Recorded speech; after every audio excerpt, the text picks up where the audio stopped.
Ugh, we're here, everybody. I'm sick.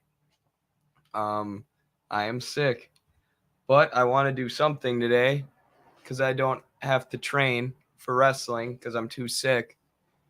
So we're doing a gaming stream. Like I'm not doing anything today. I was just reading this book that I couldn't put in the title of this video because it's too controversial. Finkelstein's The Holocaust Industry. I spent all morning reading that. It was super fun, honestly, even though I'm sick, to just be like, I don't have anything to worry about because I'm sick.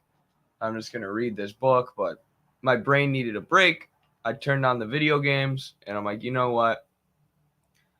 If we're going to play some video games, we might as well stream and talk about politics and talk about what I read this morning. So hit me with your questions in the chat. Be sure to like, follow.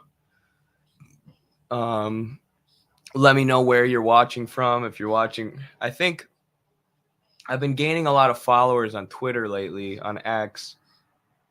So I imagine a lot of people are probably watching on there. All right, I'll shut up so we can watch this cutscene.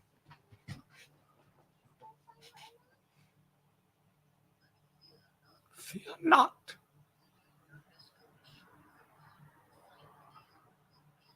Yes, the final Aeon. This is about to be the third time I've beaten this game, and I'm still not very good at it. That's what she said, bro. Inside the lady awaits. I'm sorry, guys. I'm sick. You can't blame me. I have a cold. Can you hear it, my voice? Just wait till I cough. It sounds like a lawnmower. I've been hacking up mucus all day. You make a good point, Oren. Let me know in the chat what you're watching on. I should stream this to TikTok. Now that would really get some views. I did the coolest stream the other day with a guy named Chip Barnes. He's an older guy, Palestinian supporter, former army officer who served in the Gulf War, and kind of figured out that capitalism and imperialism are linked and that they're garbage. So now he's like 55. He's just super kind. He reminded me of my grandfather, honestly, and my dad. So it was just really cool to have a conversation with him. The whole live stream was like 2.5 hours. We ended up talking. It's on his YouTube channel. Chip Barnes is his name. ChipBarnes. Am I going to get demonetized for having a butt on screen right now? Lady Unoleska is dripped out. Chesney, what's up? Finally got someone in the chat. What's up? I have a feeling most people are probably watching on Twitter, on X, where there's no chat. So that makes sense, actually. But welcome. Hello, Twitch friends. Be sure to follow on Twitch. We've gotten demonetized on YouTube recently. So I imagine there will be a lot more Twitch focus going forward.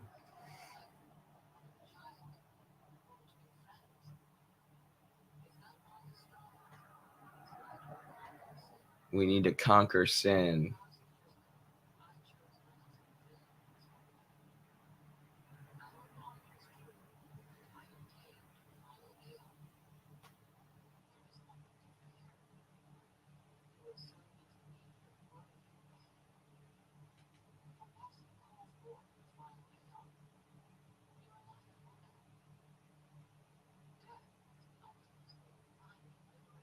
I guess that's one way to look at it.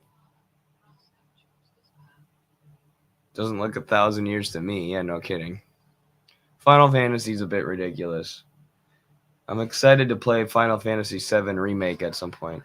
Why did you get demonetized? I'll get into it after this cutscene because it's kind of a long story. Hello. Hello, Twitch friends. Welcome. Be sure to follow or it's paid subscriptions on Twitch, but anyone can follow, right? Yeah, be sure to follow. Like and share the stream.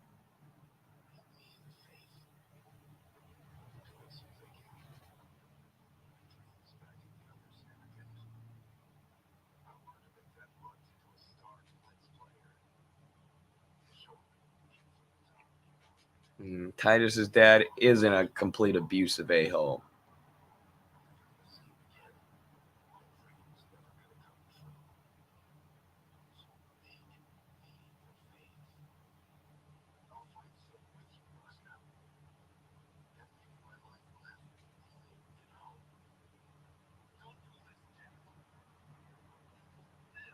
Young Oren.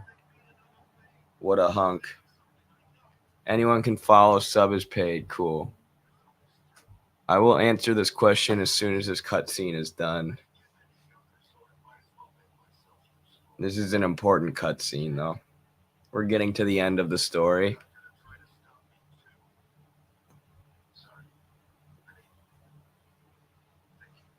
Lord Braska.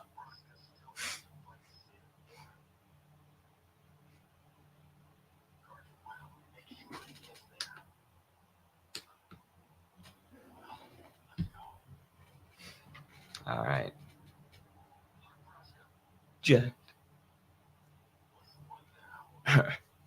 What do you want now?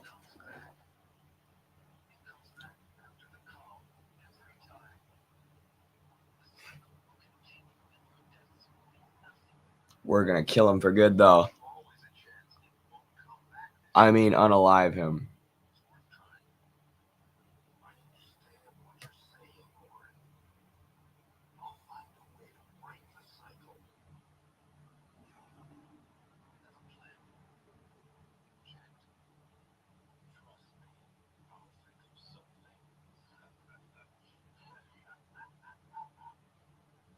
Sounds good.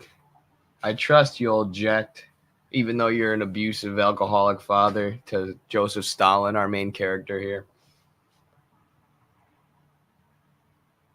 What do you think's in Oren's jug? Oh, he's real upset.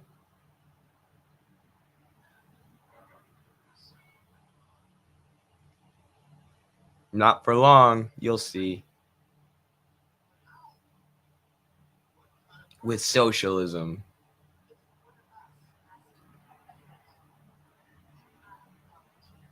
I volunteer as tribute.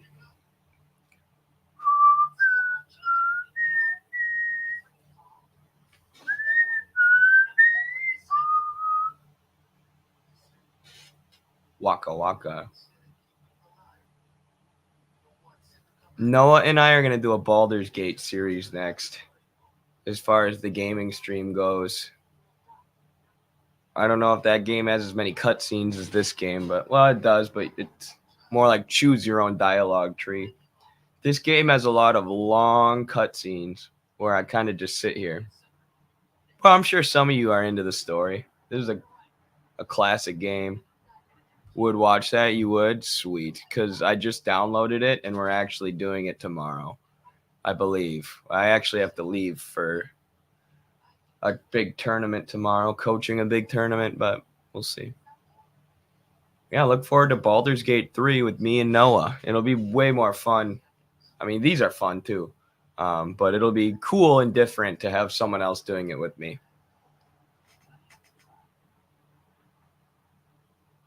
I got something stuck in my broken tooth. I'm trying to get it out. I got to go get a toothpick. Hey, man, any news on the YouTube monetization? Yeah, hey, Popers, how's it going? Someone else asked that. As soon as this cutscene is done, I'm answering that question. Ever get in trouble because of your views in real life? People have come for my job, tried to get me fired. No regrets. Sounds good, Lady Yuna. I might literally run and grab a toothpick real quick because this thing in my tooth is bugging me. 2 seconds.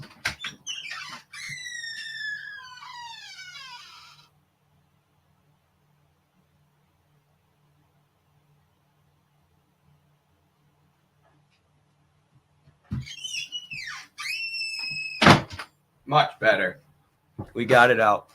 Do I get in trouble because of my views in real life? Only because people online have come after my job. Prax Ben has done it, but not many people, he wasn't able to mobilize that many people to actually come after my employment. He's not that popular. And the followers and fans that he does have aren't that loyal, because he's just had a few viral videos. But not a lot of people know what he's all about. Either way, I don't need to talk about Ben for too long, but there was another guy, Seabass, who's just kind of unhinged. And people know I debated Seabass, and he started screaming and basically had a mental breakdown. He's done it. But then the worst one was there's this guy, Dinesh, who took my views about Iran out of context and, said, because I'm against regime change in Iran, they said what you would expect, what you always hear from right-wing imperialist members of the Iranian diaspora or imperialists. You support theocracy, you support the Iranian government taking political prisoners and killing people. And then he had 1.7 million followers, and he called for people to contact my job. Luckily, not that many people did, and he got a lot of backlash for doing that because people were like, he had gained all his followers, getting people to contact like actual racist people's jobs, right? People who were like white supremacists. He would contact their jobs and try to get them fired. But when he did it to me, most of the people were like, what are you talking about? You're misconstruing Eddie's views, and he's not like a bad guy. He's not like a racist. Even if you disagree with him, he's not the same as like a white supremacist. So that guy his name is That Guy Dinesh. He's a known scammer. During that whole situation, he sold a mug called Eddie. It said Eddie's Tears on it. I swear I almost bought it, but I didn't want to give him any money. Not Dinesh D'Souza. So YouTube monetization. It says I need to enter personal info they said I need to enter personal info to get remonetized, but all my personal info is already entered. So I've sent YouTube like 6 messages now, and they've basically just danced around the issue, and each time they say, you need to enter personal info, but we will review this with our internal team and get back to you. They sent me like 4 emails like that, and I kept responding and saying, what did I do wrong though? Why is my account suspended? All my personal info is entered. And they would respond saying, we're looking into this. Thank you for your patience. The problem is because you haven't entered your personal info. He's like, okay, whatever, YouTube. So I'm waiting on a response. Apparently it's not that we've been demonetized for our politics, but when I open our Google AdSense account, oh geez, Young Oren got wrecked. When I open our Google AdSense account, it says, just so you know, content because of the war in Ukraine, content justifying the war or praising Russia or misinformation will be instantly demonetized, right? And the day after we got demonetized, I had Donald Corder on the show, who's an RT journalist, Russia Today. And, obviously not a big pro-Ukrainian guy, and not a big, he's more a critic of NATO expansion than he is of the Russian special military operation, right? Same as us. But the day after we had him on to talk about the SMO was when we got demonetized. So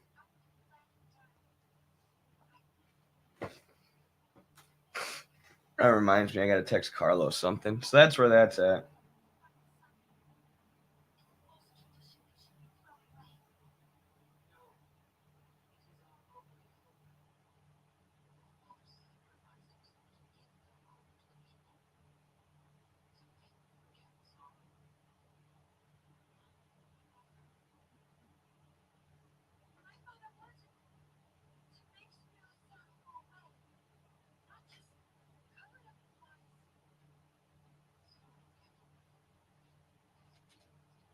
Sorry, just texting Carlos and Noah something.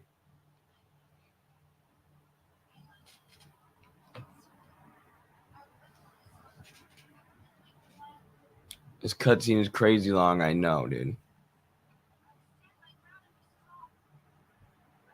WTF, I know, it's wild. And we were supposed to do a panel on Sunday about the special military operation and the 2-year anniversary. But I don't know now. Because we don't want to get banned.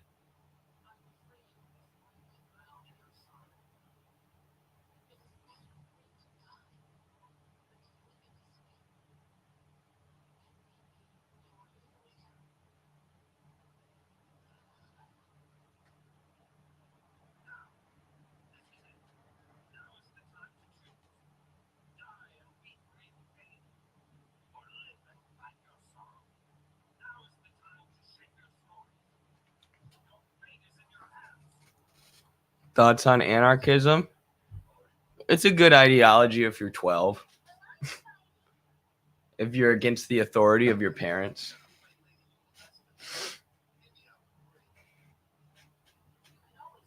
Anarchism is ultimately LMAO, very individualistic ideology. It's focused on anti-authoritarianism versus looking at, a lot of times, versus looking at what class has the authority, right? Because any revolution is inherently authoritarian because you're seizing the authority of the ruling class and giving it to the workers. So I think Stalin's Anarchism versus Socialism is a good text. I think On Authority is a good text. Yeah, I just don't see anarchism as that useful. And I get people want to have, I get the idea, at least, of having leftist unity. But I think what's more important, and you guys can tell me if you agree with this or not. I think what's more important than leftist unity is class unity, right? Because leftist unity, what does that mean? There are a lot of, social democrats or liberals who consider themselves leftists who maybe wouldn't be our allies in a lot of cases. We can ally with them on certain things to fight for healthcare reform. But there are a lot of people who call themselves leftists who supported the war in Libya, a ton of people, right? And bought into the propaganda about Gaddafi. There are tons of leftists who support the Ukrainian puppet government and say it's a conspiracy theory that the U.S. did a coup in 2014, right? We don't need to ally with those people so much as we need to ally with the working class and people who, how do I do this? I don't know. Oh, rotate the right stick. Sorry, I'm playing with a controller for the first time. I didn't know what to do there. I think organizing people based on class is more important than organizing people based on ideology in general. I don't think we need to be letting a bunch of anarchists into communist parties, honestly. I think there are fundamental theoretical differences between anarchists and communists that are important. And our goal as communists or the Communist Party shouldn't be to convert anarchists to communism. I mean, maybe if you end up doing that, it's whatever. But our goal should be to convert workers to communism, to get workers and people who have to sell their labor power every day to survive, to see that communism and organizing based on class is in their material interest. Oh, geez, I just hit the open up something. Oof. Hopefully this hits, even though we're blinded. Did that hit? I didn't see. How do I wake her up? Oh, I'll use this.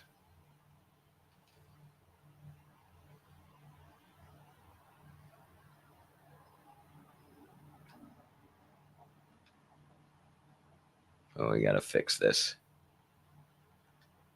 Got to fix this.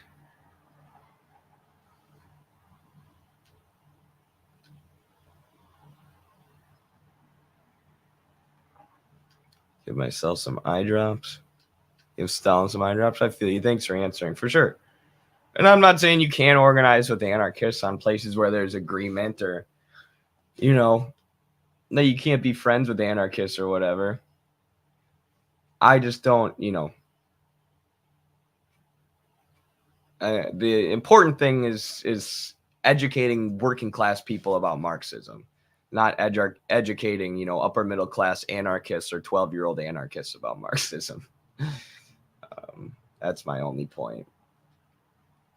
What do you make of Putin now recognizing Ukraine's identity is legit and criticizing the Bolsheviks for it? Yeah, that's one of the things that Donald Corder and I got into. I would watch the live stream I did with him. He's the RT journalist who runs the Revolution Report, him as well as some other great people. But Ukraine existed as a national identity and even as a nation before the Soviet Union. It wasn't Lenin who granted them that, right? He granted them sovereignty and their own independent republic because that's the direction they were already moving. But it is very, very true that the Ukrainian people and the Russian people are like kind of the same people, though, right? Or they're like brothers, basically. So it's almost like they're almost the same country, but Ukrainians do have their own national identity, especially in Western Ukraine. But that's partially because Ukrainian nationalism has been propped up by Western powers and specifically the U.S. since the end of World War II. So that's a factor as well. But yeah, ultimately, I disagree with Putin on that, and I agree with Lenin. Although I think history has shown that, you can have multiple national identities within one state, right? Like China. They have like the Xinjiang autonomous region, but that's still part of China, right? It's not its own republic. And it's different in every case, but and what having all these separate republics allowed the US to do and the imperialists to do is really stoke nationalism, stoke nationalist sentiments, right? So that's where Putin's critique comes in. Like, you gave Ukraine their own nation, and then the US funnels all these money and guns into the Banderites, these Ukrainian nationalists. Versus if they were always part of Russia, that wouldn't have ever happened. And you can make that critique in hindsight, but yeah, like I said, Ukraine was already becoming a nation prior to the Soviet or prior to the October Revolution. So to just kind of absorb it into Russia then would have been antithetical to what the Bolsheviks were about, especially at the time. Do you have a book club or reading list? I enjoy your talks. Thank you. We don't have a book club anymore. We used to. It was just too much work for me to put that together every month and do the reading.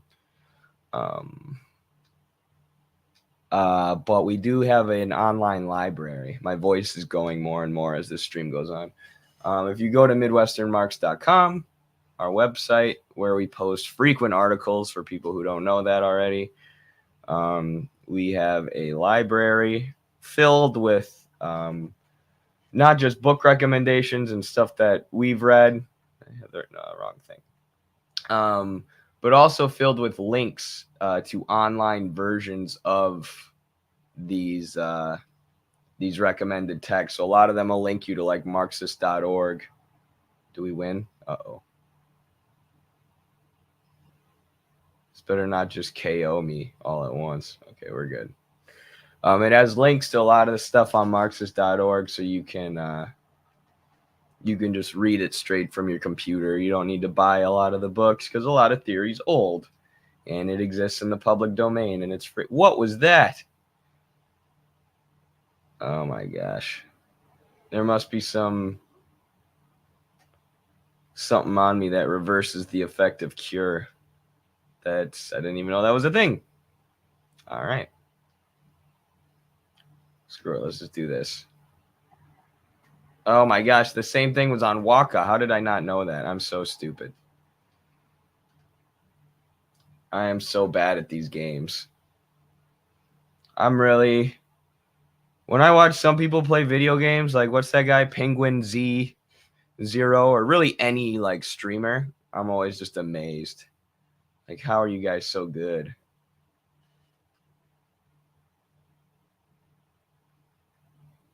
All right, let's just fix everybody right now. I don't know how much health this guy has.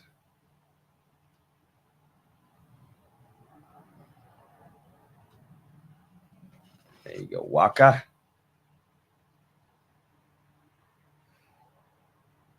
Now what should Waka do?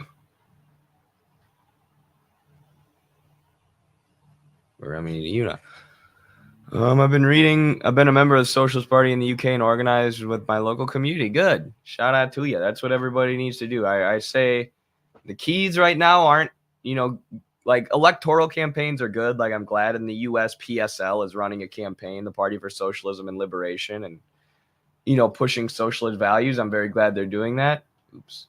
But the key right now isn't running electoral campaigns. The key is workplace organizing, community organizing, and education, right? And agitation, like going to protests and stuff when something like the genocide of the Palestinians is going on. That's important too. But the keys are education and getting the working class more organized, getting the working class to see themselves as a class with common interests. That is really, really key, I tell you, in my opinion. I imagine a lot of people would disagree, though. I mean, would agree, though.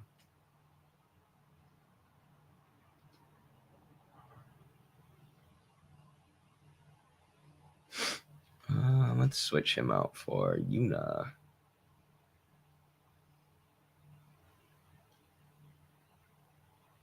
How much health does this thing have left? Let's do a summon. Let's summon Friedrich Engels. What up, Eddie? How's the stream been? Pretty good, man. Pretty good. I'm sick today. You can hear it in my voice probably. So I'm just chilling and doing a gaming stream. We've had some good conversations. I haven't even gotten into the Holocaust industry yet, which is the book I was reading this morning that I kind of plan to talk about, but gotten a bunch of questions, so I'm just answering questions. I swear what irked me most about the interview was how much the guy sounded like a neoliberal obsessed with the GDP and shit. Who, Putin? Or Tucker? Any book recommendations for getting into Malcolm X and Fred Hampton? I'm not the best person to ask about that. I know there's a fantastic podcast by what are those guys? Rev Left Radio. Yeah, Rev Left Radio has a really good podcast on Fred Hampton I'd listen to. How does this thing still have so much health? Am I doing something wrong?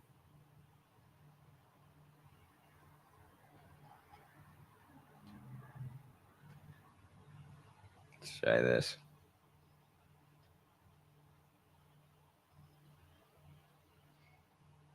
Ouch. Survive. All right, we're alive. Let's do this again.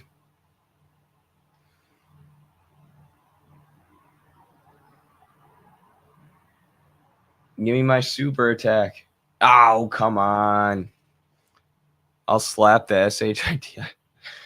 Yeah, Putin. Yeah, I get what you're saying. I mean, GDP is kind of a silly way to measure the economy, depending on what you're measuring. But it is true that Russia's economy is more functional than ours, though, and that is because of what Putin did. Because obviously, in the '90s, with the dissolution of the Soviet Union and socialism, and the restoration of capitalism, was a human rights disaster. The country was essentially destroyed. Their resources were pillaged by Western multinational corporations. All these state-run industries were gotten rid of. The welfare system was dismantled. So people were used to having like universal housing and universal employment and free daycare and free healthcare and all these great things. And those just went away with the restoration of capitalism. And Putin has cracked down on the oligarchs, especially the Russian oligarchs, and started investing like profits from Russia's, or the surplus, I should say, from Russia's like oil industry in development and infrastructure and welfare. And it's not to the extent that it was under socialism, and Putin's definitely an anti-communist nationalist, but it's worth recognizing that socialistic economic planning is what Putin used to make Russia's economy more functional than ours. And, now the Russian people are going to have to confront their socialist past. They've recognized that neoliberal Western style capitalism is not the way. It is not the way. So now, will they realize socialism is the way?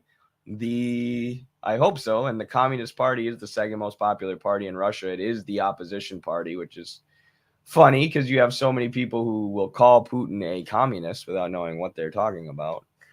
But and that's actually his opposition. But yeah, and it's not to say, I'm a Putin supporter necessarily, because I am a supporter of the Communist Party there, more so than Putin. But when it comes to Putin versus the West, Putin's spitting a lot of facts, and he's handling the Russian economy much, much, much, much, much, much better than Joseph Biden is handling the American economy.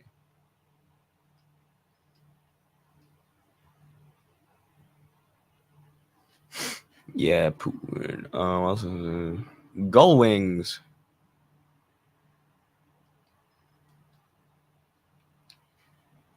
Putin, Putin, Putin. Everyone say Russia, Russia, Russia.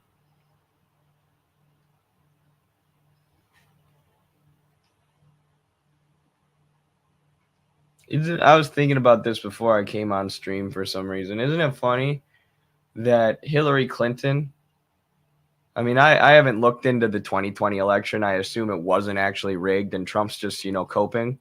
I haven't looked into it at all, though.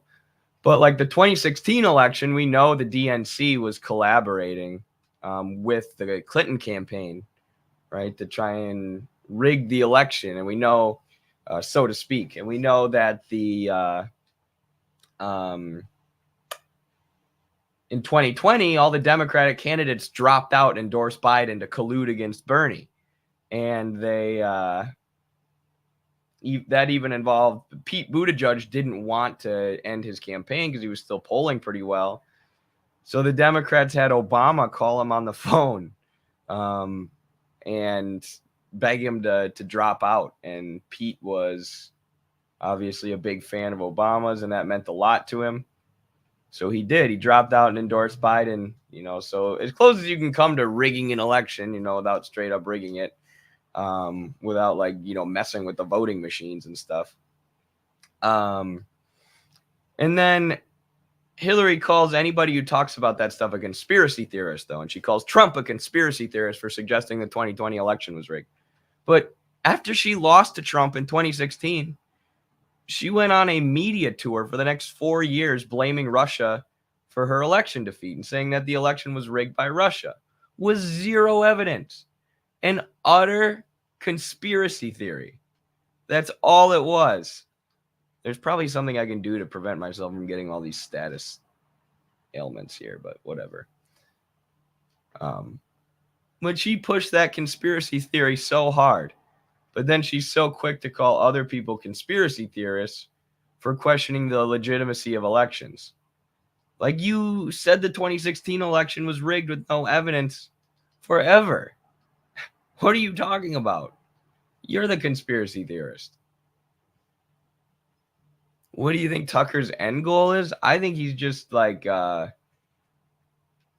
I think he just realized that the American empire is decaying.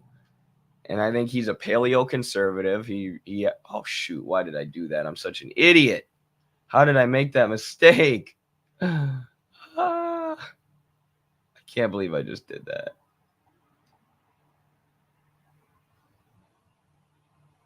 Oh, that killed me. Dang it. Yeah, I think he's a paleoconservative who realized that, there's a chapter in Lenin's Imperialism called The Decay of Imperialism, where he talks about how imperialism after a while starts to erode the imperialist country, right? The imperialist country spending all their money on wars and things like that, and not investing in their people. That starts to negatively affect the people. What can I do here?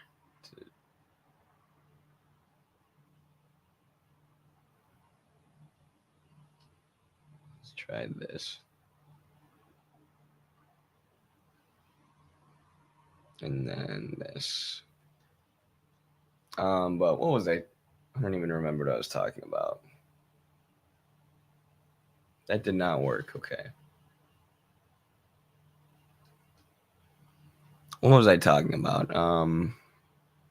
Tucker's end goal. Yeah, I think he realized that the American empire is decaying, and as like an actual patriotic American, as someone who wants America to actually do well and be the best country in the world, he's realized that imperialism is not the way, and that the oligarchs are corrupt. I think that part of his transformation is pretty genuine. So that's my thoughts on it. Oh, that did not. What am I doing? All right, let's do another summon. Antonio Gromsky. How did Edward Snowden avoid jail moving to Russia, Russia? Maybe Assange should have. Free Assange, by the way. It's so disgusting what they're doing to him, and then they want to talk to us about how we have freedom of speech and all this nonsense. You lying dogs. Claiming that we have freedom of speech while you're putting a guy away for exposing, something we were just talking about, the Hillary Clinton collaborating with the DNC in the 2016 elections, which was really, the worst thing that he exposed. Not the worst thing. He exposed that the U.S., was gunning down civilians with like Apache attack helicopters and stuff. But what really got him in trouble with the ruling class is exposing Hillary Clinton. Because then you have Hillary Clinton and Democratic Party elites on you, and they want him locked up. God, she's such a disgusting, repulsive woman. Oh, Hillary. Just completely disgusting, as some might say. Just a disgusting woman. But yeah, that angered Democratic Party elites. And, they say Assange is a tool of Russia. He's a puppet of Russia because he's literally helping Trump.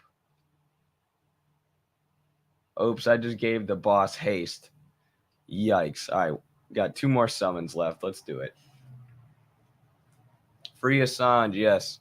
You are way more optimistic about Tucker than me. What do you think he's doing? Dude, what he's doing, regardless of who he is really harmful to the American ruling class. There's a reason they tried to shut down his interview with Putin. It's not like Tucker is exposing all this information about the U.S. empire at the behest of the CIA. The powers that be do not want him to be doing what he's doing. So I don't think I'm optimistic about him eventually transitioning to socialism or us eventually agreeing on ideology.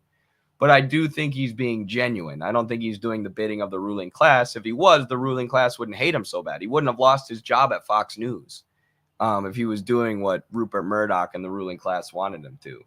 And I can't remember who. There was some like Democratic Party elite or whatever who went to Rupert Murdoch and asked him to fire Tucker because Tucker was exposing state secrets and he was exposing U.S. interests in Ukraine and exposing things that the U.S. didn't want him to expose. So yeah, I don't know if I'm being optimistic so much as I'm just saying that I don't think he's like a CIA asset or anything. And in that case, I do think he's being fairly genuine. Dang it, why did he get to go 3 times in a row? Free Assange, they were okay with WikiLeaks until he exposed Democrats. Exactly. That's one of the craziest things about it. Is like he exposed all these horrific things, but they only really stopped him once he exposed the Dems for being just as corrupt as the Republicans. Which is like, that gives the game away. There's so many people who are tricked into thinking one is better than the other. What is this?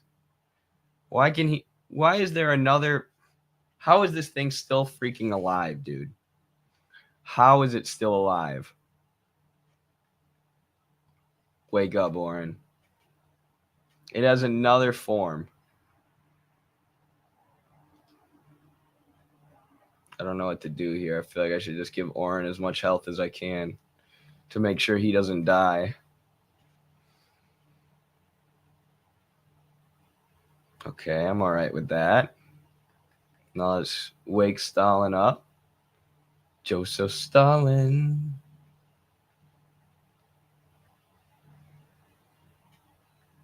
Should we do our last summon? Let's do it. Che Guevara. I just hate his squinting ass, I guess. That's fair enough, brother. And I mean, one of the main things I've been refuting lately is his great migration or great replacement conspiracy theory. Because I do hate that. I think he's absolutely wrong about that. I think it's, the word conspiracy theory is way, way overused to the point where, it's lost all meaning almost. But that is a literal conspiracy theory, right? That like China is purposely trying to invade our country via the southern border, via sending immigrants, which is, a disguised version of an invasion. That's not what's happening. What's happening is the U.S. is destabilizing other governments around the world, exploiting other economies for resources and cheap labor around the world, which makes us very rich, even though that wealth is not well distributed in this country. There's still a lot of wealth here that we've stolen from the third world. And people are fleeing destabilized countries like Syria and Ukraine, where we created these crises, and coming to the U.S. And that's something that's always happened throughout history. When you have a colonized people, they always migrate to the country colonizing them, because why not? If that country is oppressing us, if that country is powerful and rich and robbing us, why would we not want to go live there where we're safe? Rather than live in the colonized country where we can have bombs dropped on our head at any second or be enslaved and hyper exploited. You have that with Algeria and France. There's a ton of Algerian people in France to this day because they fled during the era of colonialism and even during the War of Independence. But if you look at all the places where refugees are fleeing from in the highest numbers, Syria is number one. Number two, I believe, is Ukraine. Venezuela is up there. These are all places where the U.S. and NATO are deeply, deeply, deeply involved in regime change wars and in hyper exploitation of the economy. So that's what's causing people to flee, right? Elon Musk is talking about this great replacement thing too. And all these immigrants, all these immigrants are coming. Like, yeah, dude, how many people do you think fled Bolivia when you propped up a fascist government, a fascist coup government that did a violent, very violent coup where they were killing people and killing trade unionists, right? You probably caused people to flee Bolivia as immigrants. That's what's causing the immigration crisis. It's not China orchestrating some kind of convoluted plan to send everybody here. Like, come on, let's use our brains, people. Let's use our brains, Trump supporters.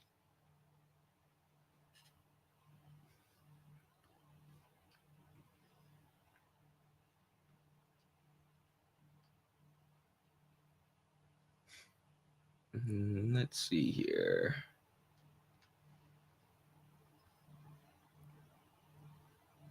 Elon can catch these hands too. Yeah, Elon sucks, man. He really, really sucks. Elon sucks. He really, really sucks. It makes sense that he supports Israel since his parents made all their money in apartheid South Africa. Oh, geez, I almost died there. Should I do this? Yeah, hopefully I'll live. This boss fight is taking forever. I better win. Y, B, X, A, left, right, A. Oh, I think I missed. Oh, well. That's a lot of damage. Ouch.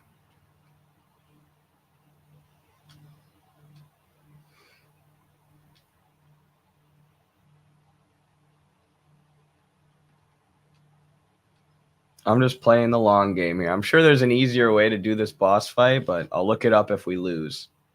But if we do lose, I'm going to be seriously heartbroken because we've been going hard here.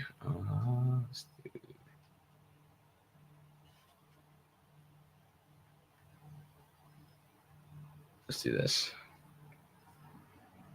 Megadeth. If this gets rid of all of them. Wow, it killed 2 of them? That's so stupid. What a stupid move. He can just kill my whole party in one go? That's cool. Real cool Final Fantasy. Like, this boss fight sucks. I'm not digging it. This is too hard.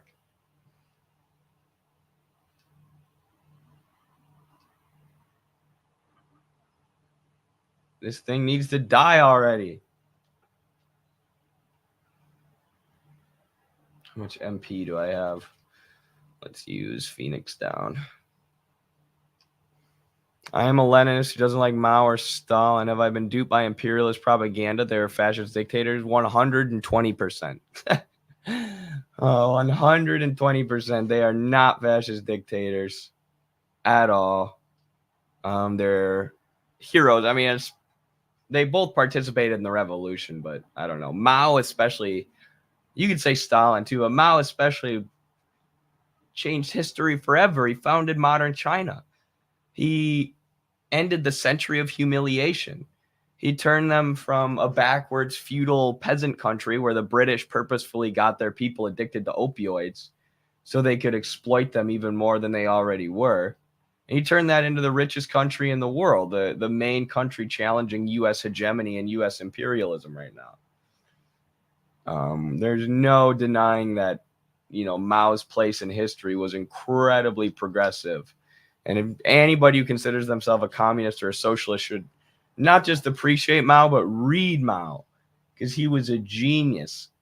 My personal favorite is a study on physical education, but On Contradiction is fantastic too. It's one of the best and most simple and easy to understand explanations of dialectics that actually adds to the theory of dialectics. Mao was a brilliant theorist himself, while also being an incredible revolutionary and a warrior and a statesman and all these things. And yes, China was way overly dogmatic during the Cultural Revolution, right? And that's not what Marxism is about. Marxism cannot be that dogmatic. That was a huge issue. And China has said that they regret that. If this kills everyone, okay, thank goodness.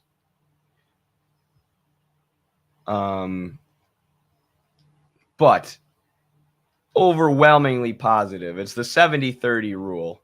At least 70% of what Mao did was good. Maybe 30% is worth critiquing. Which was China, which coincidentally, I get the 70-30 rule from China. That's what they said about Stalin. 70% good, 30% bad. We have to resist, Khrushchev revisionism, Khrushchev making up lies about Stalin for his own political gain, which is where a lot of those, lies about Stalin come from, is from Khrushchev's so-called secret speech, where he just tore apart Stalin. There were political motivations for him doing that. And, if you look at the archival record, a lot of the stuff he said wasn't actually true. There's a really good book called Khrushchev Lied. If you want to look up some of the Stalin videos on Midwestern Marx, especially there's one called The Anti-Stalin Paradigm. That one's really good.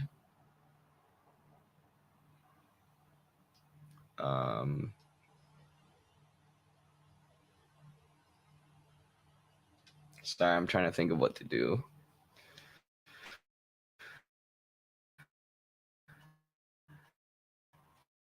Anti-Stalin Paradigm's really good, but there's a lot of stuff about Stalin. Are we back? Did the stream die? We're back. Read Stalin too, though. Like, Stalin wrote a lot of good stuff. That's what a lot of people don't realize about him, is he was a really good author. And Dialectical and Historical Materialism's worth a read.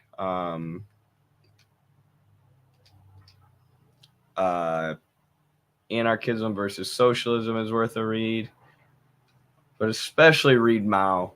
Especially read Mao. It is somehow so relevant today, too. Oh, geez. Don't die.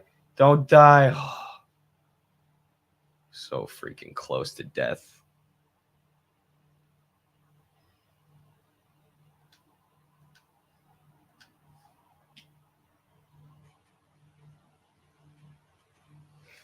I gotta switch in someone with more health.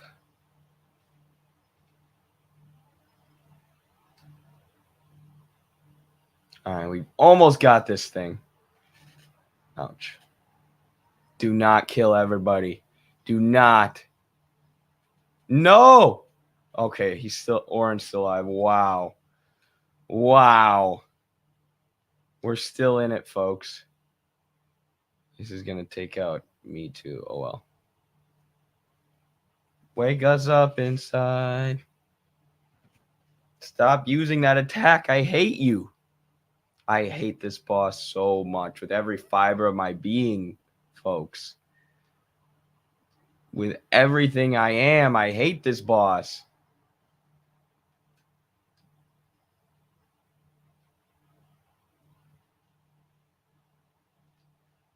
What can I do here? Can I use an item? Or,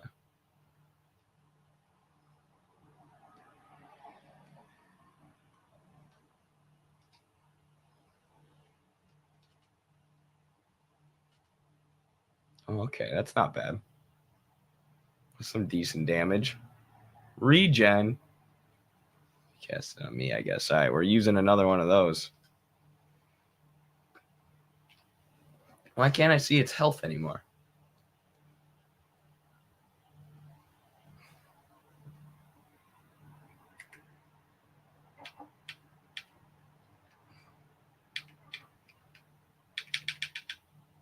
Let's do this. Okay, now I can see. I guess Lulu has scan.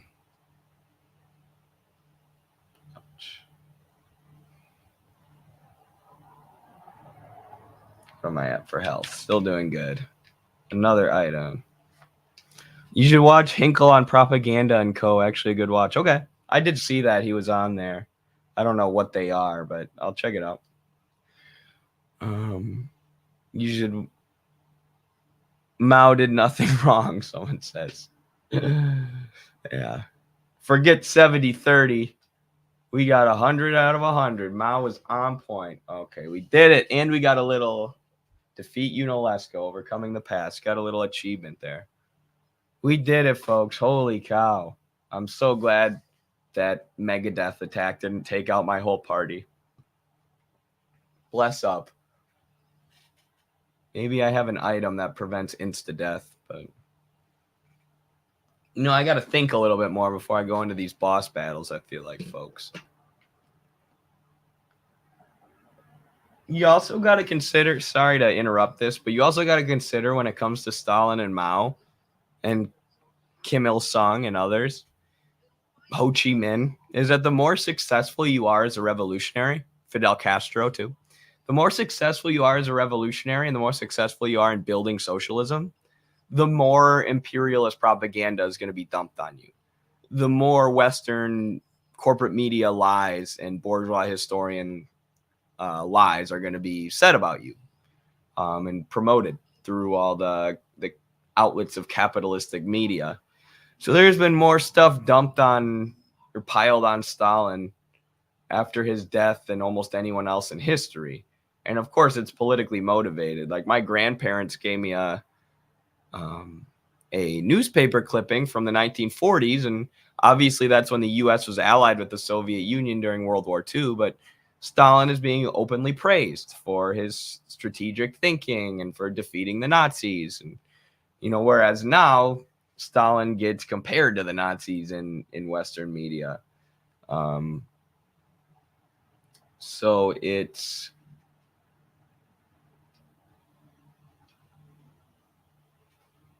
I guess that's what I'll do.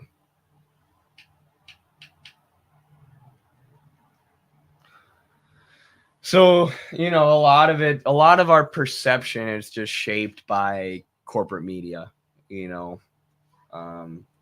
one of the things I'm learning from reading the Holocaust industry. I didn't even know that, a lot of Americans didn't even think of the Holocaust as a big deal or know much about the Holocaust until 1967, when the Zionists started using the Holocaust as a talking point and a way to deflect criticism. And then all this money got dumped into Holocaust museums and Holocaust education. Not that there's anything wrong with Holocaust education, but it was elevated above. That's why we think of we know about the Holocaust of Jewish people, but we don't know that the Roma people were also genocided during that time. Or, you don't hear about the Armenian genocide, these other genocides. You don't hear about them as much, or you don't hear about other genociders as much as you hear about Hitler. And part of the reason is because Hitler was so horrible. But part of the reason also is because Zionists used the Holocaust as a powerful weapon to deflect criticism from Israel. And, that really started with the 1967 war, where Israel seized all this land. And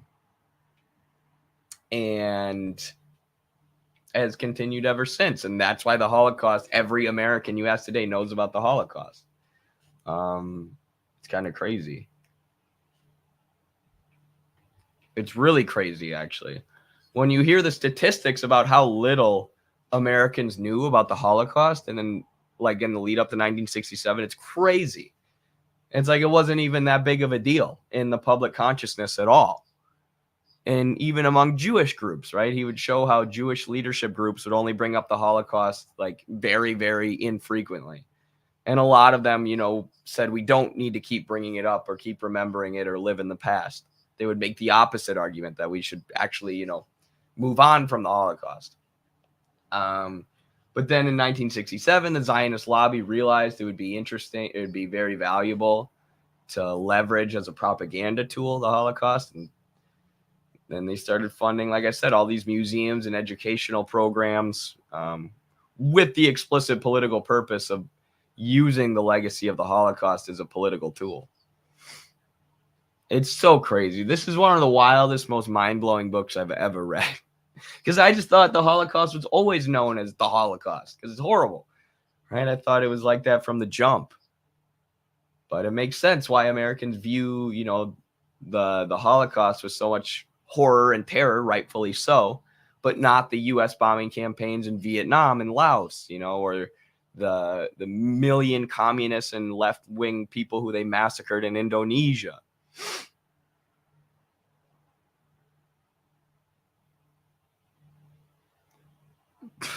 Mao's war on sparrows. You guys literally speak in bourgeois talking points, in like made up talking points. There's never any real analysis of the mistakes that Mao made. It's always just, he thought communism was when you kill all the sparrows, and then he killed the sparrows and the economy tanked, even though there's no evidence for that outside of very, very sketchy Western sources. If you read like Chinese scholars, there are real critiques of Mao.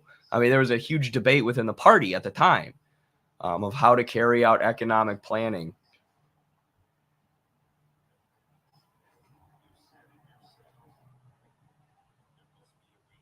It's so sad that you think that you can believe the outlets of bourgeois propaganda. Like, everyone knows, I'm sure Planet, whatever the hell your name is. I'm sure you know that MSNBC and Fox News and these other corporate media outlets are lying to us. So if you understand that, what do you think they've done with history? What do you think the ruling class has done with history? Of course they lie about it. Of course they lie about it. And the sparrows thing is bullshit. I know, because I've looked into it very deeply, which I'm sure you haven't. You're just repeating something that you saw in a YouTube video or something somewhere, because you don't actually study these things. You just repeat talking points from the Black Book of Communism.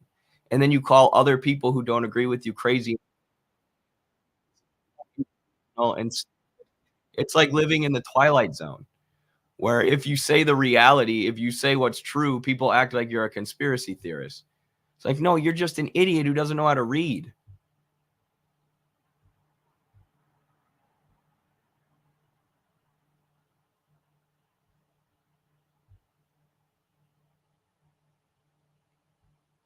All right, moving on.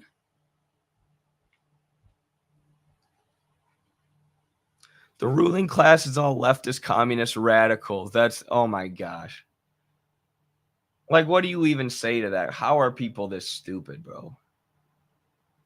I mean, I'm sorry, I try and be open-minded and stuff, but like, what the hell are you talking about? The ruling class is all communist. God, I wish, buddy. I wish Klaus Schwab and Elon Musk and the World Economic Forum and Javier Milei and all these people who conservatives hate, I wish they were actually communist. but they're not. They're corporatists. They only care about protecting their own profit and their own surplus value. Oh, shoot. I did not mean to do that. Maybe I should have let that guy stick around to try and educate him, but I don't know. He wasn't being respectful. It's like, if you're going to stick around and disagree and be respectful, but if you're just a troll who's repeating things you read in the Black Book of Communism, like, I'm not going to dedicate the whole stream to trying to argue with you. Sorry.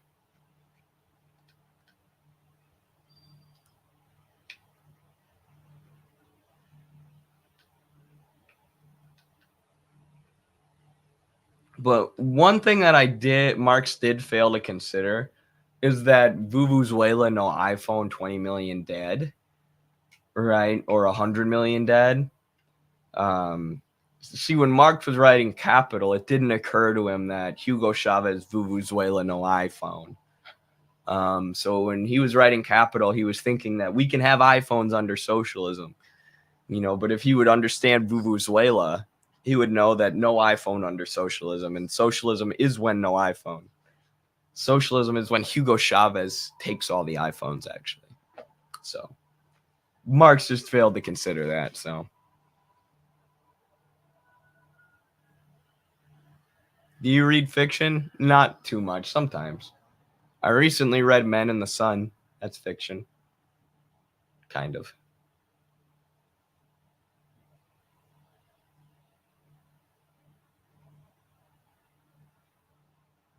I'm surprised he didn't destroy our ship. I think we're getting close to the final battle, dudes. I think we are getting close. Ursula Le Guin is a great socialist communist fiction author, by the way. The Earthsea series is hers.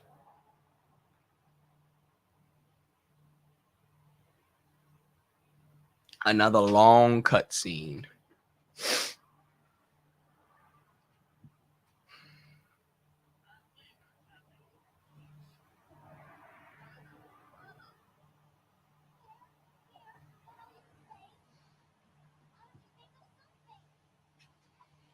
Let's ram sin.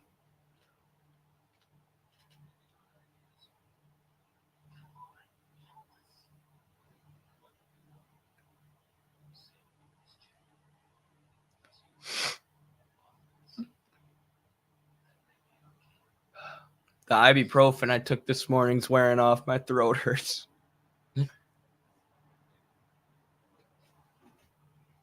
I got the flu 2 weeks ago, too. Now I got this wicked swollen lymph node, coughing up a lung, cold, unable to breathe, cold.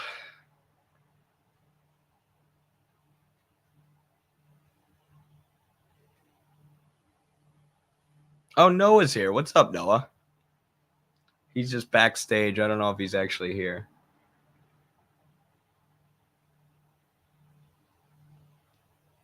He's ready for that Baldur's Gate stream.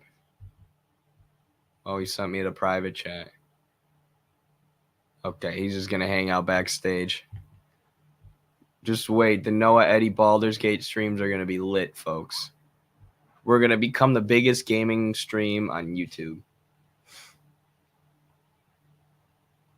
I saw something recently that kind of put in perspective how many followers we have. Ooh, sweet. Thank you. Like, I know the gaming streams are only like 10 to 20, but that's kind of a lot. That's more than a lot of people can get on Twitch. And then our regular streams, of course, get like 100, which is huge. That's a huge audience that takes sometimes like years to accumulate. So I got to be more grateful. Got to be more grateful for you all. Branching into gaming, trying to. We're almost done with this game. We've almost completed our very first Let's Play. Our first Marxist walkthrough.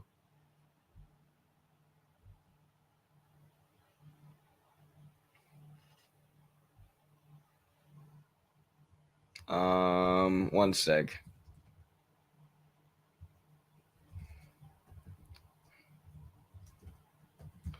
I'm messaging Noah.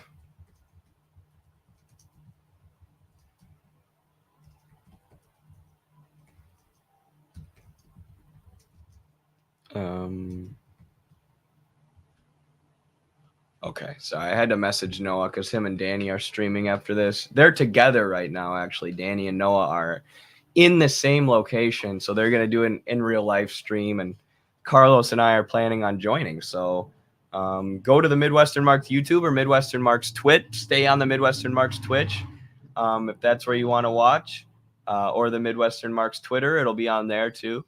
But yeah, thanks for joining me for the gaming stream, everyone. We'll see ya in about 5 minutes for the regular stream.